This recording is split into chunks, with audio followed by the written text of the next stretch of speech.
नमस्कार।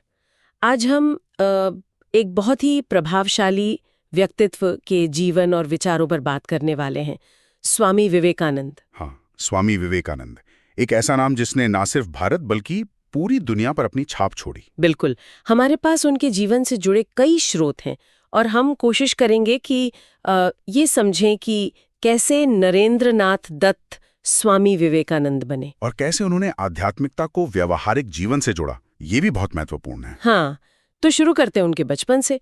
कलकत्ता में जन्म 12 जनवरी 1863। नरेंद्र नाथ दत्त बचपन से ही जिज्ञासु थे, है ना? हाँ, बहुत सवाल पूछते थे, तर्क करते थे। उनकी शिक्षा भी अच्छी हुई, प्रेसिडेंसी कॉलेज, फिर स्कॉटिश चर्च कॉलेज। पश्चिमी दर्शन में भी उनकी काफी रुचि थी। और उसी दौरान वो ब्रह्म समाज से भी जुड़े थे। हाँ, जुड़े थे। ब्रह्म समाज उस समय बंगाल में एक बड़ा नाम था, सुधारवादी आंदोलन था। लेकिन शायद नरेंद्र की जो खोज थी वो वहां पूरी नहीं हुई। मतलब उनको सिर्फ बौद्धिक जवाब नहीं चाहिए थे, उन्हें अनुभव चाहिए था। बिल्कुल। और यहीं पर 1881 में उनकी मुलाकात श्री रामकृष्ण परमहंस से हुई। हाँ, ये एक कह सकते हैं कि जीवन बदलने वाला पल था।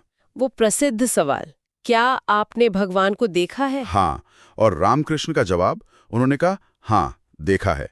जैसे तुम्हें देख रहा हूं, उससे भी ज्यादा स्पष्ट। ये कोई किताबी बात नहीं थी, सीधा अनुभव। और इसने नरेंद्र के तार्किक मन को हिला दिया होगा। जरूर। यहीं से वो गुरु शिष्य का गहरा रिश्ता बना, जिसने नरेंद्र की पूरी सोच, पूरी दिशा ही बदल दी। फिर 1886 में रामकृष्ण परमहंस का निधन हो गया और नरेंद्र ने संन्यास ले लिया। स्वामी विवेकानंद बने। हाँ, और उसके बाद उन्होंने पूरे भारत की यात्रा की, एक लंबी यात्रा। ये सिर्फ घूमने फिरने वाली यात्रा नहीं थी, सही गाना? नहीं, बिल्कुल नहीं।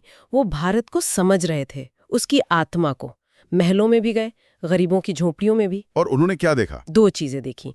एक तरफ भारत की गहरी आध्यात्मिक विरासत और दूसरी तरफ भयानक गरीबी, अशिक्षा, जातिवाद का जहर। वहीं उन्हें ये एहसास हुआ कि असली धर्म मंदिरों या पूजा पाठ तक ही सीमित नहीं है, वो गरीबों की सेवा में है, दरिद्र नारायण की सेवा। शिव भाव से जीव सेवा, ये विचार वहीं से आया। हाँ, ये विचार उनके मन में पक्का हो गया। इसी सोच के साथ वो 1893 में शिकागो पहुंचे, विश्व धर्म संसद। वो भाषण तो इतिहास बन गया।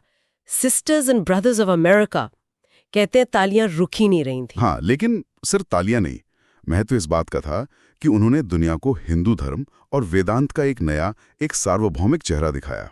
मतलब उन्होंने बताया कि भारतीय आध्यात्मिकता सिर्फ कर्मकांड नहीं, बल्कि सभी धर्मों का सम्मान और मानवता की एकता है। बिल्कुल। उस समय पश्चिम भारत को सपेरों और अंधविश्वासों का देश समझता था। विवेकानंद ने ये छवि तोड़ी, उन्होंने भारत का गौरव बढ़ाया। और जब वो 1897 में भारत वापस आए तो एक हीरो की तरह उनका स्वागत हुआ। हाँ, जबरदस्त स्वागत हुआ। और आते ही उन्होंने रामकृष्ण मिशन की स्थापना की। तो ये शिकागो के विचारों और भारत यात्रा के अनुभवों का नतीजा था, व्यावहारिक वेदांत। सही समझा आपने। मिशन का उद्देश्य सिर्फ मठ चलाना नहीं था, बल्कि वेदांत के सिद्धांतों को जमीन पर उतारना था। शिक्षा के जरिए, स्वास्थ्य सेवाओं के जरिए, गरीबों की मदद करके। सेवा ही धर्म है, इसको संस्थागत रूप दिया। हाँ, बिल्कुल। आध्यात्मिकता और समाज सेवा को जोड़ दिया उन्होंने। उनका वो संदेश आज भी कितना प्रासंगिक लगता है, उठो जागो और तब तक मत रुको जब तक लक्ष्य न प्राप्त हो जाए। हाँ, ये सिर्फ आध्यात्मिक लक्ष्य की बात नहीं है, इसमें आत्मविश्वास है, राष्ट्र के लिए कुछ करने का जज्बा है। युवाओं पर उन्हें बहुत भरोसा था। उनका मानना था कि युवा ही देश बदल सकते हैं। हाँ, अगर उनमें आत्मविश्वास हो, अपनी संस्कृति पर गर्व हो और सेवा की भावना हो। उनकी किताबें ज्ञान योग, राजयोग, कर्म योग आज भी लोगों को रास्ता दिखाती हैं। बहुत दुख की बात है कि सिर्फ 39 साल की उम्र में 4 जुलाई 1902 को उनका निधन हो गया। महासमाधि ले ली उन्होंने। हाँ, उम्र कम थी, लेकिन इतने कम समय में भी वो जो विरासत छोड़ गए वो अद्भुत है। संक्षेप में कहें तो उन्होंने भारतीय दर्शन को दुनिया में पहचान दिलाई, युवाओं को जगाया और अध्यात्म को सेवा से जोड़ा। बिल्कुल। तभी तो उनकी जयंती 12 जनवरी को हम राष्ट्रीय युवा दिवस के रूप में मनाते हैं। उनकी प्रासंगिकता आज भी उतनी ही है। उनकी विरासत वाकई स्थायी है। चलिए श्रोताओं के लिए एक सवाल छोड़ते हैं। आज की इस तेज रफ्तार और कभी-कभी बंटी हुई दुनिया में विवेकानंद का आध्यात्मिकता और व्यावहारिक सेवा को जोड़ने का जो संदेश है, वो हमें व्यक्तिगत और सामूहिक चुनौतियों का सामना करने में कैसे मदद कर सकता है? सोचने वाली बात है।